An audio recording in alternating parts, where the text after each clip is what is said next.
Good morning. Good morning. Welcome to Bay Area UU Church. I'm Reverend Katie McQuage-Loukas, and my pronouns are she and hers. Whoever you are, whomever you love, however you came to us this morning in body or mind or spirit, whether you're joining us here in person in the sanctuary or online from wherever you are on your journey, you are welcome here. If it is your first time, you are welcome here. If it is your 500th time, you are welcome here, and we are glad that you are here. Let us begin our sacred time and space together with the words of Laura Horton Ludwig. The wheel of the year has turned again. Once more, the Thanksgiving season has arrived. How shall we sing our song of gratitude now? For what shall we give thanks? For this moment, for friends near and far, for our breath, for love, for courage and clarity, for strength, for delight, for laughter, for beauty, for the tables round which we have gathered, for the food we've enjoyed with friends seasoned with love and memory, for the sun and moon and stars in the sky, for the trees who have seen so much and still stand proud, stretching themselves to the sky, for the bright voices of children, for the wisdom of elders, for actions that bless the world, for hard work that makes a difference, for music and art and celebration, for generosity, for compassion, for endurance, for joy, for hope. For all these things we give thanks as we worship together.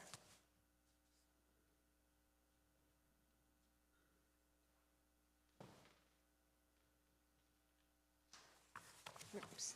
Today's opening song is number 3. Chalice. Chalice? It says song. Okay. After the chalice. All right, never mind. Told you chaos. This morning has already been chaos. Chaos. So it's just going to keep going. Anything else is going to be gravy. All right. Cheryl Henry is going to light our chalice today. We light our chalice as a symbol of gratitude as we celebrate the abundance of our lives together. In this sanctuary, we harvest bushels of strength for one another and offer our crop with the hands of compassion and generosity. In the authentic and gentle manner of our connections, we cultivate a simple sweetness to brighten our spirits. May we be grateful for the ways we nourish and uplift each other, for it is the sharing of this hallowed time together that sustains us. And then Melly Graham is going to light the children's chalice.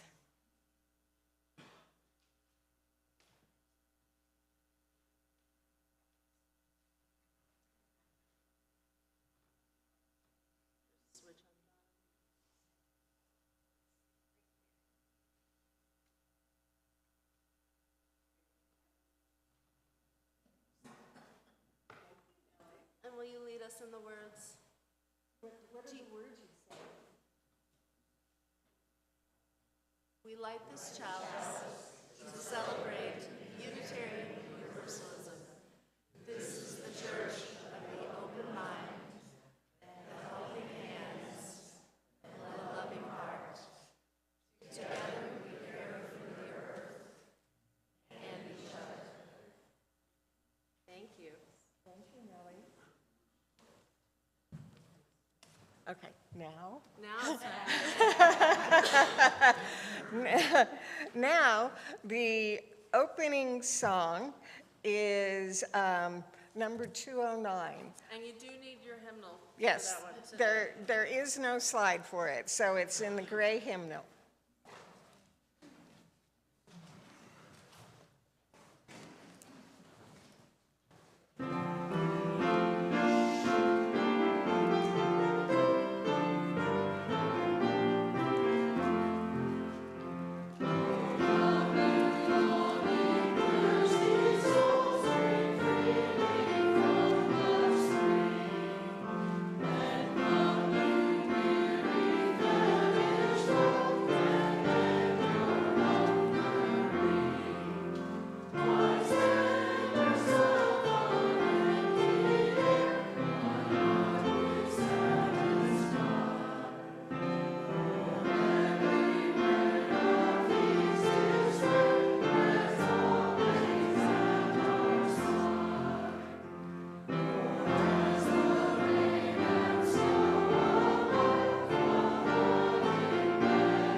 is the silk that joins Unitarian Universalist congregations, communities, and individuals together in a web of interconnection.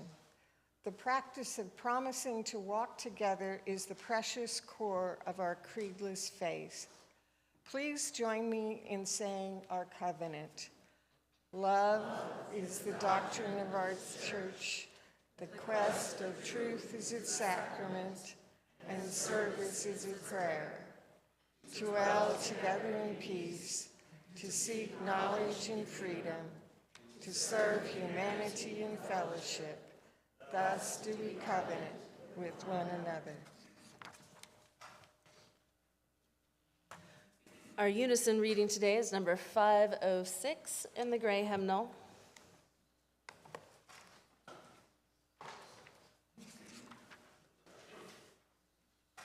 So number 506 by Reverend Barbara Pessin.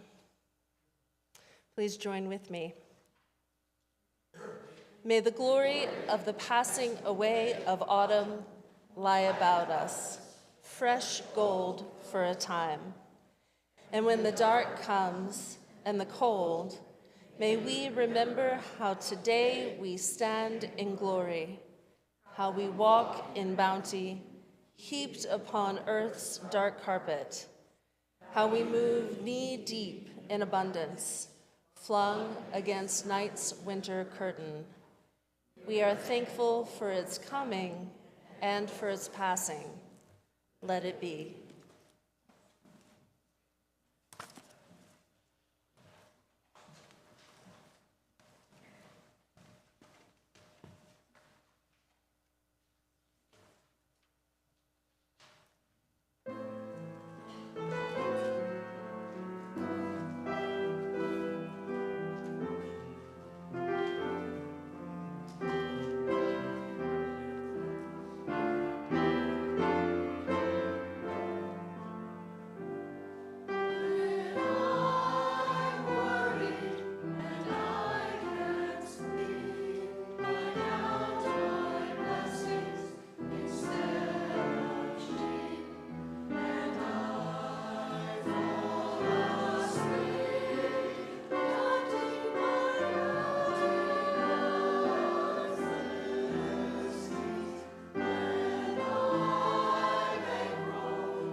Good morning.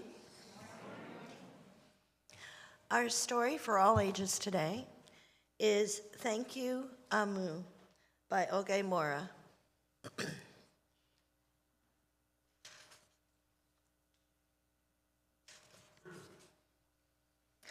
On the corner of First Street and Long Street, on the very top floor, Amu was cooking a thick red stew in a big fat pot for a nice evening meal.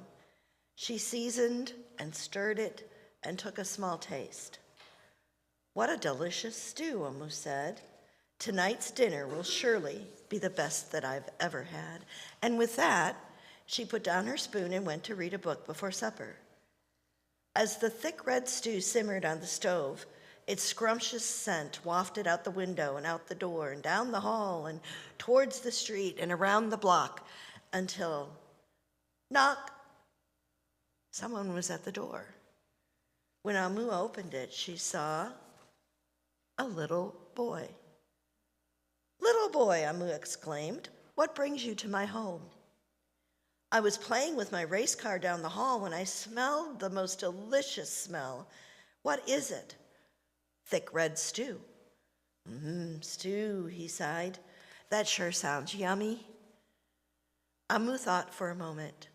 She was saving her stew for dinner, but she had made quite a bit. It wouldn't hurt to share. "Would you like some?" The little boy nodded, and so Amu spooned out some thick red stew from the big fat pot for her nice evening meal.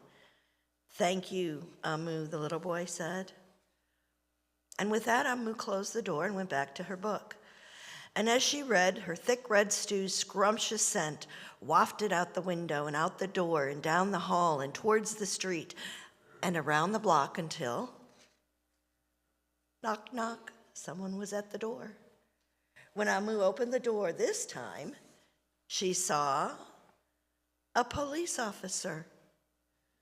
"Miss Police Officer," Amu exclaimed, "what brings you to my home?" "I was on duty down the street when I smelled the most delicious smell." "What is it?" "Thick red stew." "Ah, stew," she said, and her mouth watered. "That sounds mighty tasty." Amu thought for a moment. There was still enough to share. "Would you like some?" The police officer nodded, and once again, Amu spooned out some thick red stew from the big fat pot for her nice evening meal. "Thank you, Amu," the officer said, and went on her way. And so for the second time, Amu closed the door and went back to her book. Sure enough, as she read, her thick red stew's scrumptious scent wafted out the window and out the door and down the hall and towards the street around the block until, knock, knock, again, someone was at Amu's door. And this time when she opened it, she saw a hot dog vendor. "Mr. Hot Dog Vendor," Amu exclaimed, "what brings you to my home?" "I was selling my hot dogs down the block when I smelled the most delicious smell," he replied. "What is it?" "Thick red stew." "Oh, stew," the vendor licked his lips. "That sounds quite delectable." So Amu spooned out some thick red stew from the big red pot for her nice evening meal. "Thank you, Amu," the hot dog vendor said, and went on his way. And throughout the day, people from all across the neighborhood knocked on Amu's door. She fed a shop owner, a cab driver, a doctor, an actor, a lawyer, a dancer, a baker, an artist, a singer, an athlete, a bus driver, a construction worker. Even the mayor stopped by. And each time they knocked, Amu shared. Soon the sky darkened, the streetlights brightened, and it was finally time for dinner. But when Amu opened her big fat pot of thick red stew for her nice evening meal, it was empty. Amu sniffled. There goes the best dinner I ever had. Sorry and blue, she sat at the table with her empty pot until, knock, knock, knock. Who could that be? When she opened her door, she saw the little boy, the police officer, the hot dog vendor, the shop owner, the cab driver, the doctor, the actor, the lawyer, the dancer, the baker. Why, everyone she had fed today was at her door. I'm sorry, everyone, Amu sighed, My thick red stew is all gone. I have nothing left to share.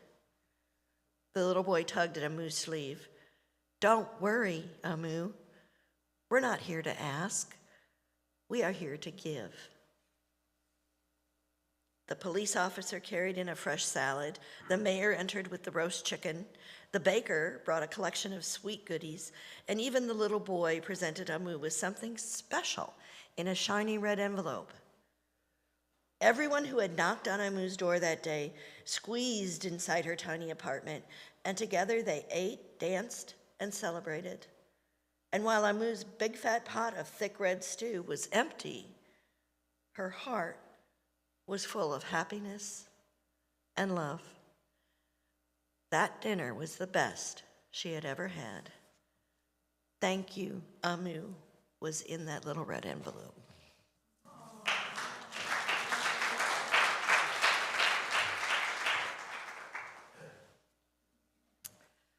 Today's reading is from Joy Harjo.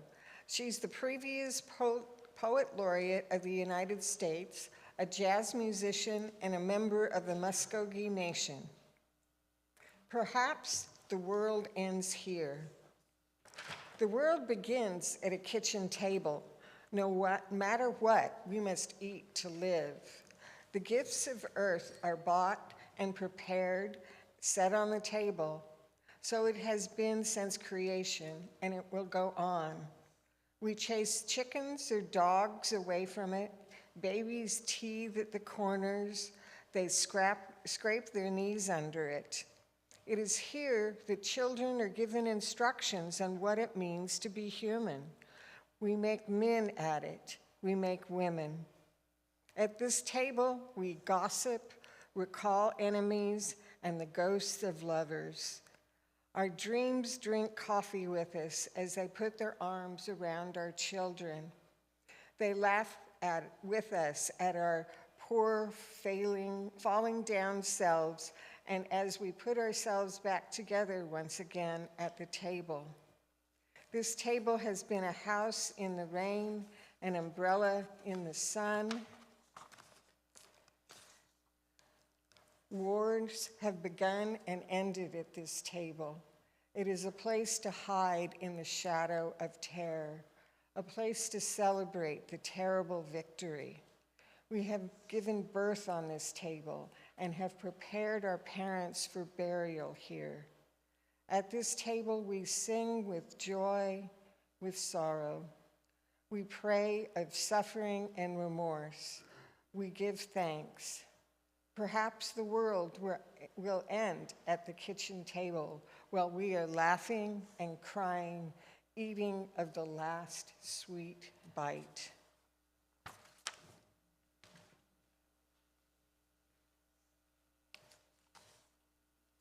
Because today is the kind of day it is, give me a moment. I just elbowed my sermon off the table, and I need to make sure I have it all. Looks like I do.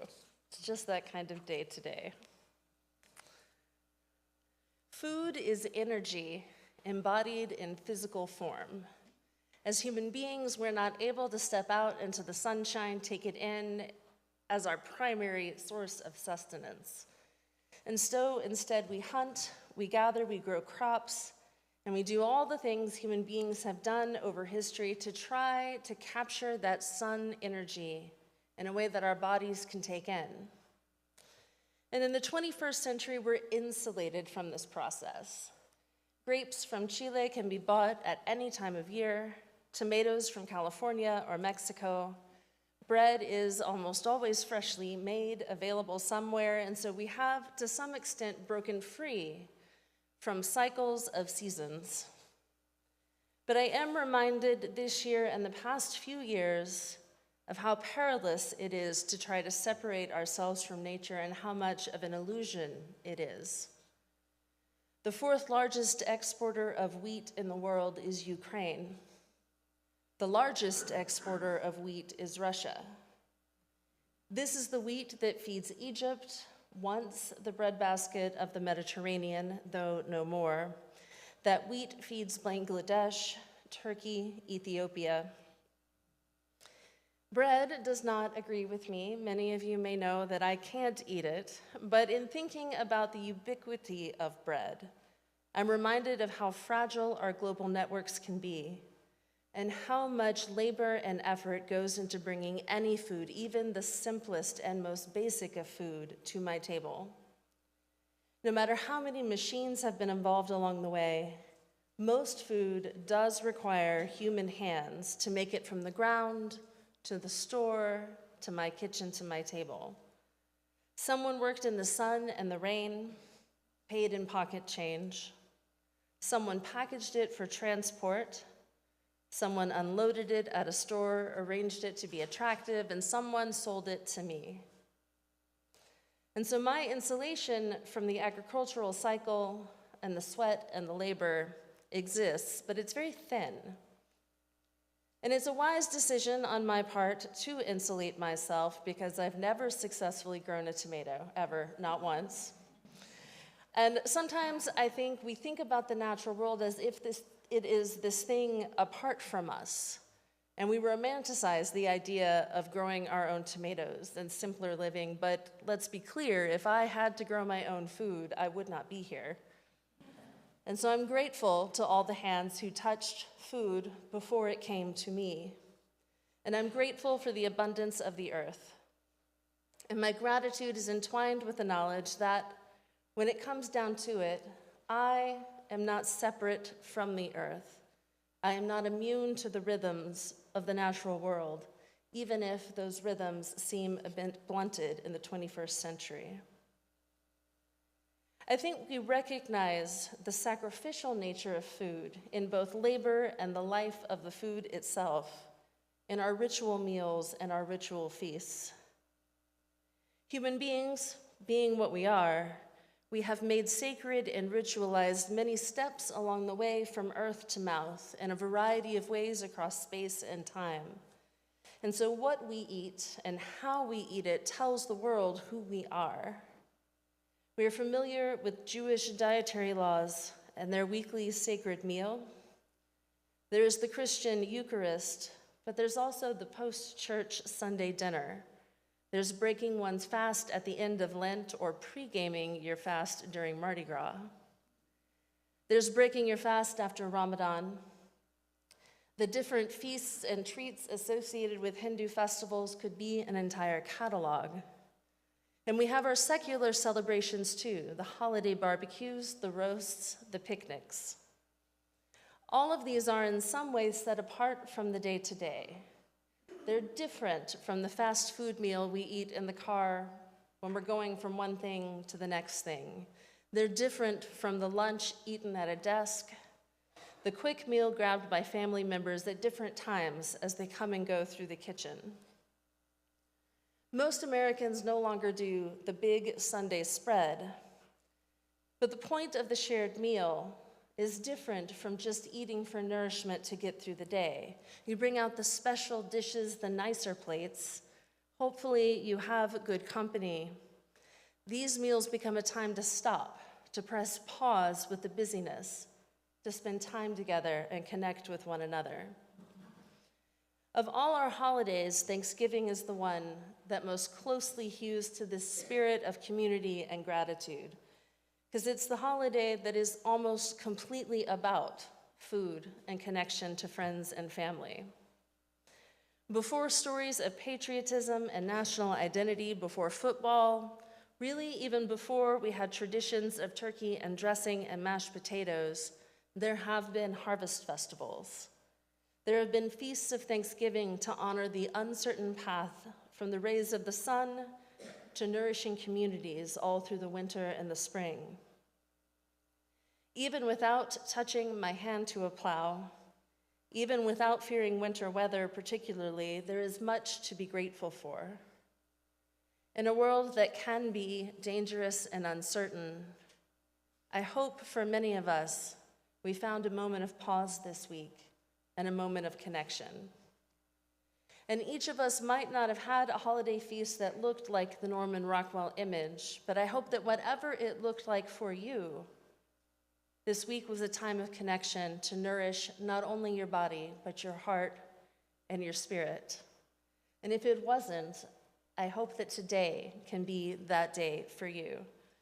We will shortly have our little miniature feast of bread and apple juice. And this room is not our kitchen, and it's not our dining room table, but it is the place where we gather week after week, again and again, to deepen our ties to one another and to this place and the idea of this community. So let us enter this moment, this gathering, in a spirit of mindfulness and gratitude, knowing that while we may lack some things, and this week might not have been all that it could be, today we are here together, and we will share what we have with one another. Thich Nhat Hanh writes of mindful eating as a way to look deeply to see the wonders of earth and sky. In food, we see the hard work and all the causes and conditions that brought it to us in this moment, and gratitude and wonder naturally arise. He says that a simple cup of tea, a tangerine, or a morsel of bread are nothing less than an ambassador of the cosmos.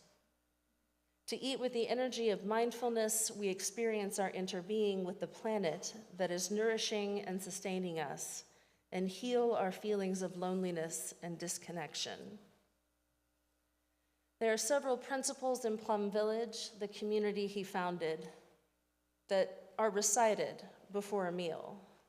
They say, "This food is a gift of the earth, the sky, numerous living beings, and much hard and loving work.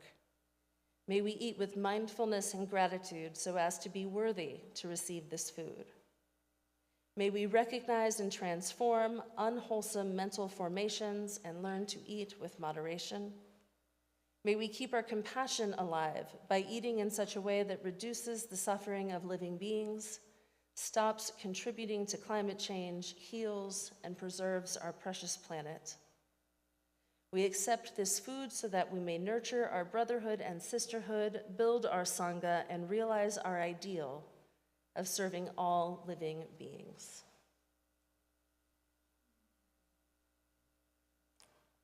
And so in this spirit, let us turn to the blessing of our bread and our cider, so that it may embody the cosmos for us, remind us of past meals shared, and offer a glimpse of the beloved community we seek to build together.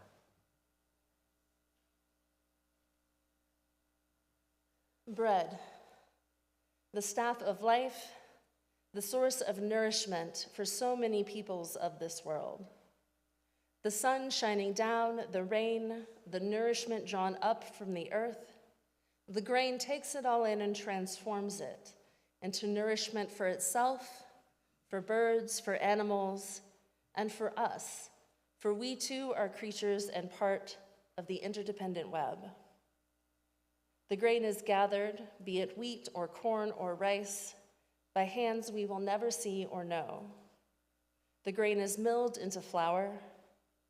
In time it joins with water and yeast, salt, perhaps a little bit of sugar or honey, to be transformed into a myriad of forms. Tangy and chewy or soft and sweet, whatever form the bread takes, it reminds us of our place in the web of life. In breaking our bread, we confess our dependence on the whole of the web of life. We acknowledge our responsibility to steward the abundance offered to us so that it might sustain us and the future. Breaking our bread, we confess we are sustained by others, by their labors and sacrifices. We acknowledge our responsibility to care for others, for we are ever connected through the web of life.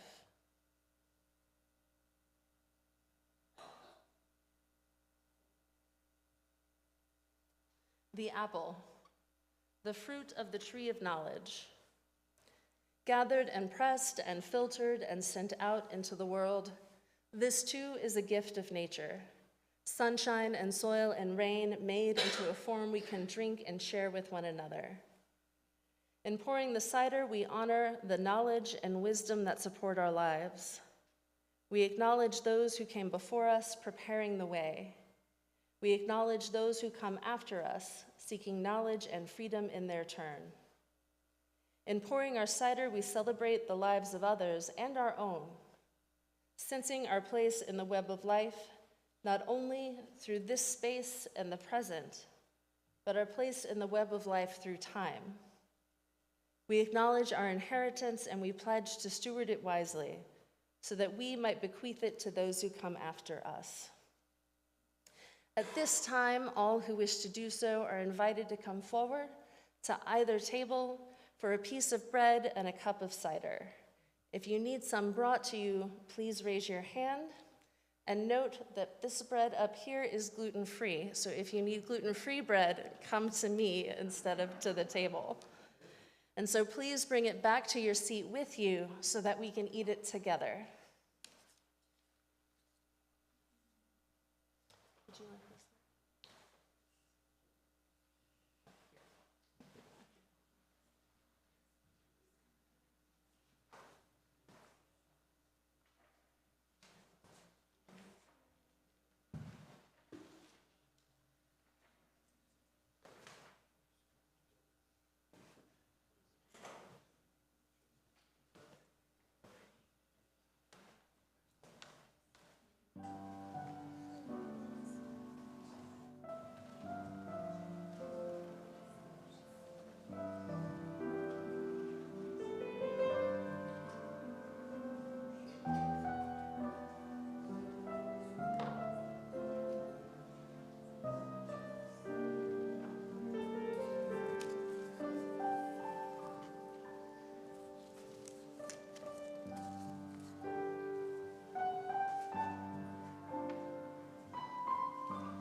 I know, I'm just gonna eat it all. I don't see any hands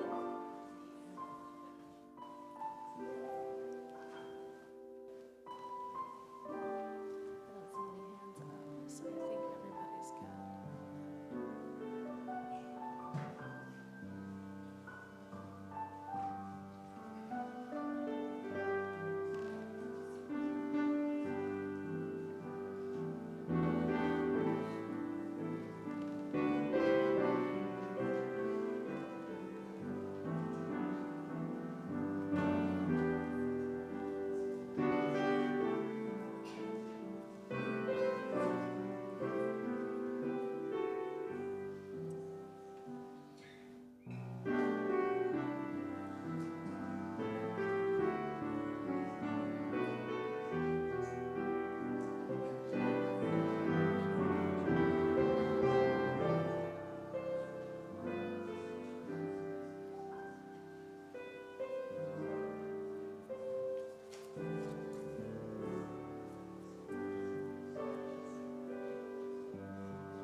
So before we take our first bite together, let's take a moment to really pay attention to the bread.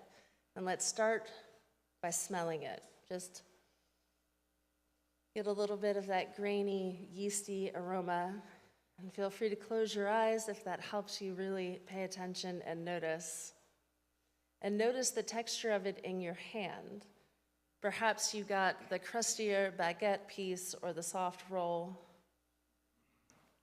And now take one bite. Chew slowly, noticing flavor and texture, soft or chewy, salty or sweet or yeasty or some combination of all these things. As you chew, remember what sunshine feels like on your skin, and wind and rain, and know that those things went into this piece of bread.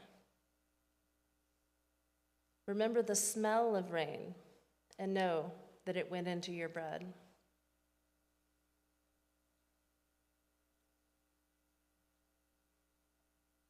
After you swallow, now turn to your cup and smell the sweetness of the apples. And take a small sip. Notice if it is just sweet, or if it's a little bit crisp or tangy, or maybe sweetness is the most powerful flavor. And again, think about the sunshine and the rain, and also the work of people's hands that brought this to us today. Take your time to finish your bread and juice in silent meditation, and think about our place in the web of life and gratitude for the abundance of that web.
With ancient symbols, we celebrate the abundance of our lives. We honor the life that sustains our lives, the labor that sustains our labor. We celebrate this moment of unity where past meets future, where our lives touch the lives of others for a time. With these ancient symbols, we acknowledge that we are all citizens in this interwoven web of life, connected through our longings to heal ourselves, one another, and the world. We will now do a responsive reading, number 512.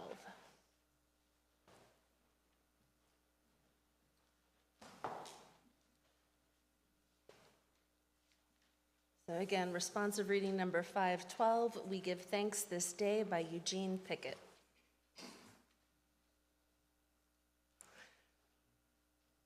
Please join in with me on the italicized text. For the expanding grandeur of creation, worlds known and unknown, galaxies beyond galaxies, filling us with awe and challenging our imaginations, we give thanks this day. For this fragile planet Earth, its times and tides, its sunsets and seasons, we give thanks this day. For the joy of human life, its wonders and surprises, its hopes and achievements, we give thanks this day. For our human community, our common past and future hope, our oneness transcending all separation, our capacity to work for peace and justice in the midst of hostility and oppression, we give thanks this day. For high hopes and noble causes, for faith without fanaticism, for understanding of views not shared, we give thanks this day. For all who have labored and suffered for a fairer world, who have lived so that others might live in dignity and freedom, we give thanks this day. For human liberty and sacred rights, for opportunities to change and grow, to affirm and choose, we give thanks this day. We pray that we may live not by our fears, but by our hopes, not by our words, but by our deeds. Please remain seated for our meditation hymn, number 16, Simple Gifts.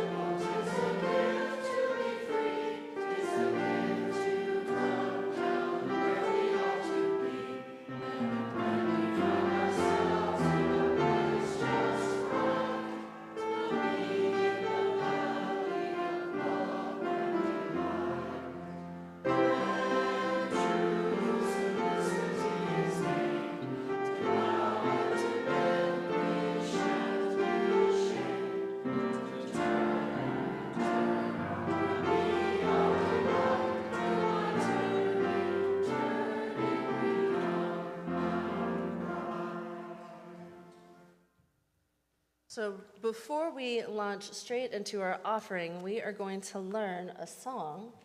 Cara, are you leading us in this? I think. And I think the kids are going to help if you would like to come forward. I know many of you have been working in your RE classrooms on learning this song and the signs that go with it. So hopefully you can teach all of us because I don't know them. Well, hopefully you can teach me because I don't know them. All right, so for those of you who want to be looking at the words before you see the signs, it's number 402 in the gray hymnal. It's a really simple song.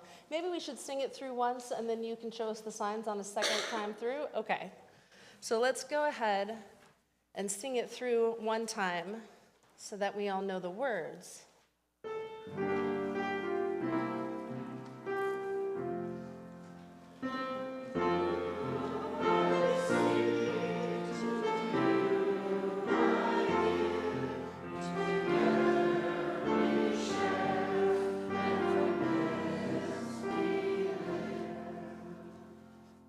Do you want to talk us through it? Do you want to just show us? I don't know how you want to do this.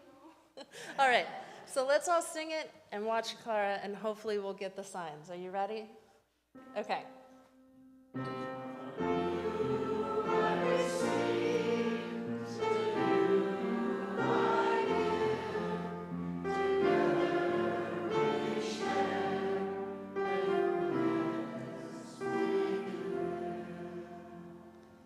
Thank you very much, and if you'll stand up again when we do it after the offering, that would be fantastic. We're gonna learn it.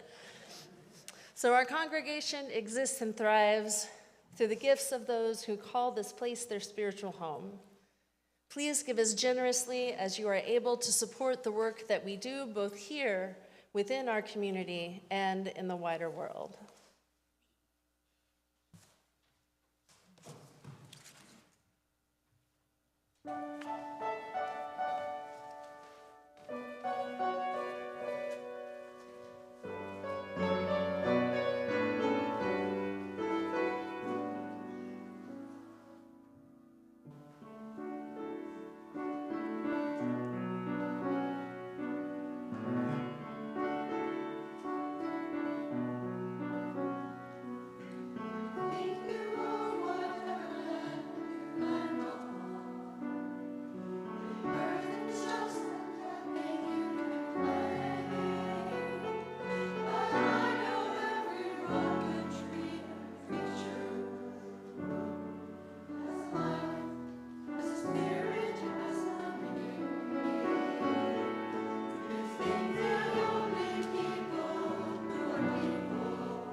wonderful singing.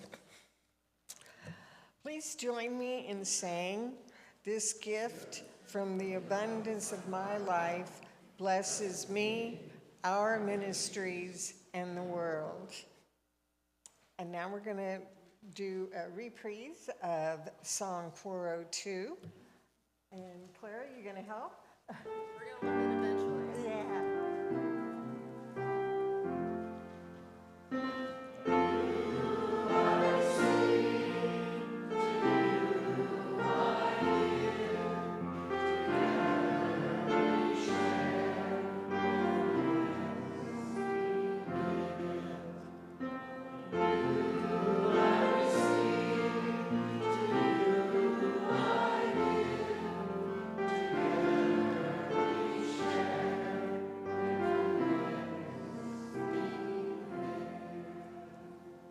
Clara.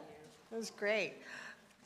Katie's going to start off our announcement. Yes, you are. Our first announcement is about our Article 2 class that is coming up, and I wanted to announce it so that I could check in a little bit with all of you about how we're feeling about the Article 2 changes. So for those of you who might not be 100% up to speed, Article 2 is the section of the UUA's bylaws that contains our principles and purposes. We're really familiar with these 7 principles. Some of us might have grown up with them, and so it's a little nerve-wracking to think about changing them, but we do change them. Every several decades, we go through and we tweak and we revise. And this time around, it's a little bit more than a tweak. It's a full remix where everything got jumbled together and shaken up and taken back out in a new configuration. And so we're offering a course where we can talk about it, and we can talk about a little bit about the history, a little bit about what this might look like, because this is going to get voted on in June at our annual General Assembly. And so we want to be in a place where we can make an informed decision when we make our vote. And so it's on Wednesday nights. It's 4 sessions. There's going to be 2 the first 2 weeks of December, and 2 on the 2nd and 3rd week of January, kind of on either side of Christmas, because it's a little hectic and hard to schedule. But we're going to talk about it, maybe do a little reflection and a little bit of sharing so that we can be in a place to think critically in June. Thank you, Katie. After today's service, please join us for coffee and fellowship in Cockrell Hall. Members and friends are invited to mingle over beverages and snacks. Next Sunday, December 3rd, please plan to stay after the service for our congregational meeting. We'll be sending out an agenda for this soon. And beginning December 7th, we'll have poinsettias from Brookwood Community available to purchase for $12 each. Please consider buying one for your home and another one for the church to decorate the sanctuary and altar. And contact the church office to purchase yours. Save the date. Our annual BAUUC holiday potluck and talent show, great fun. This year, the potluck and talent show is going to be on Friday, December 8th at 6 o'clock in Cockrell Hall. And to add something different, we have a pie baking contest this year. So pull out your best pie recipe and sign up early to enter the contest. The winner gets bragging rights for the entire year. You can find out all of the details about the event in your order of service and in the weekly email. And if you're not on our email list, you can sign up on our website at bauuc.org, or on the blue table in the back, there is a place to sign your name and email. And we send out the email every Tuesday, and it contains these and lots of other activities that are happening at our church. And our closing song today is number 67. We sing now together verses 1 through 4.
My blessing for us today is from Reverend Gordon McKeeman from his annual Thanksgiving service he did for many years in Ohio. Nothing else matters much, not wealth, not learning, nor even health, without this gift, the spiritual capacity to keep zest in living. This is the creed of creeds, the final deposit and distillation of all our important human faiths, that we shall be able to believe in life. So blessed be, go in peace, and find a way to believe in life. Amen.